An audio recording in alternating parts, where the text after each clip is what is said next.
Okay, so my name is King. I am the founder of Tabitha's Tea Party. We're a faith-based nonprofit organization, and we host tea parties like this for adults.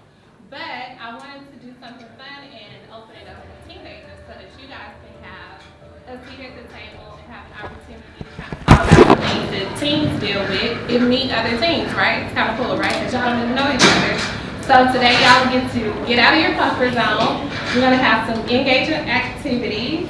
We're going to make sure that you eat, but most importantly, we want you to have fun and meet new friends. Everyone in this room has been in your shoes at some point. So look, today is about y'all. It's not about them. We wanted to make sure you had a seat at the table where you feel like you're a boss. This is a boardroom table. Major deals happen at this table. Corporations come in here and make $1 million deals at this table. And so for you guys to be able to sit here, y'all got your little name tags and everything. I want y'all to feel like y'all are little junior bosses, not like little girls. And here, you are young adults, okay?